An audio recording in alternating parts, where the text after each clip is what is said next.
J'ai du mal à respirer, voilà, je me sens oppressé, je me réveille la nuit, ça se passe pas bien. Qu'est-ce que je peux faire? Ouais, ben, 1, est-ce que c'est le stress? 2, est-ce que c'est de l'apnée du sommeil? 3, est-ce que c'est une névralgie thoracique? Tu vois? Est-ce que tu as un torticolis thoracique? Il y a plusieurs possibilités qui me viennent en tête comme ça en réfléchissant, qui sont des probabilités. Le mieux que tu as à faire, tu vois, c'est d'aller voir ton médecin pour lui demander tout simplement quel est son avis. Tu vas regarder ton dossier médical, tous les détails qu'il y a, tout machin, gna, gna, et il va te dire ah peut-être plus ça, peut-être plus ça. Là, le problème, c'est que tu vas aux urgences à chaque fois, donc a priori, ben, c'est grave. Tu vois, a priori, c'est grave.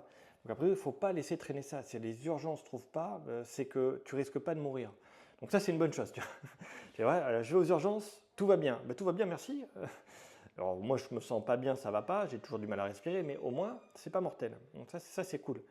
Tu vois, et après, tu vas essayer d'en parler à ton médecin. Donc pour l'apnée du sommeil, si tu veux gagner un peu de temps, tu vas voir à ton médecin directement avec un test, je crois que c'est Ashworth, j'arrive jamais à le prononcer. Tu marques test apnée du sommeil sur Internet, hein, tout simplement. Tu en as plein qui va sortir, tu en remplis un questionnaire, tu vas le donner à ton médecin et il va te dire en fonction du score si ça peut ou pas être ça, tu vois.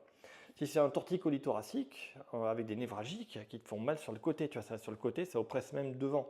C'est les compressions thoraciques qui peuvent envoyer des douleurs le long des côtes jusque devant, tu vois. Et même des gens, des fois, ils font waouh, je suis en train de faire une crise cardiaque.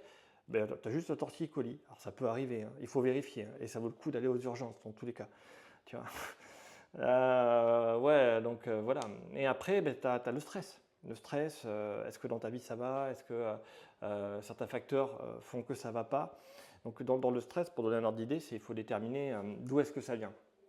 Je te parle, je ne suis pas du tout psychologue, hein, tu vois, c'est pas du tout. J'y connais très peu, mais je suis soumis au stress, comme tout le monde. Et donc j'essaie d'identifier la sphère dans ma vie de tous les jours où ça arrive. C'est-à-dire que si c'est le travail, dans le travail, je vais essayer de me noter à quel moment ça arrive. Tu vois, quand je fais ci, je fais ça, quand je vois telle personne, quand je suis à tel endroit. Et comme ça te permet un peu de savoir quelle est l'épine irritative de stress qui ne va pas du tout. J'en parlais avec un copain, là, il me disait, donc lui il est enseignant-chercheur universitaire, il manage des équipes pour faire de la recherche et en gros il supporte plus la difficulté de management, c'est-à-dire qu'il doit faire des choix draconiens des fois et dire non à quelqu'un sur un projet qui est génial mais il n'a pas le budget, si ou ça, enfin, il doit faire des choix où comme c'est quelqu'un de très très humain, c'est très dur pour lui de dire ton truc est super, c'est génial, j'ai envie de le financer, mais je peux pas. Voilà, c'est trop dur pour lui de faire ça. Donc, et ça le mettait mal, mais mal, mal, hein, mal, genre, t'imagines même pas. Oui, il est trop gentil pour faire du management. Management, faut être pragmatique en mode, des fois, faut être un peu, tu vois, un peu bourrin, un peu comme en administratif. Vous n'avez pas rempli le formulaire A4, c'est non. Voilà, vous voulez remplir le formulaire A4, on n'a plus de formulaire A4, c'est non. Tu vois, c'est simple à dire, mais à faire quand tu es face à quelqu'un d'humain, c'est vachement dur. C'est ça qui ne supportait plus. Donc dans son cas, lui, il a tout simplement demandé à ne plus gérer de projet qui se fait en groupe, entre guillemets. Il peut être le chef de projet, peut-être comment on dit, de lead manager, un truc comme ça.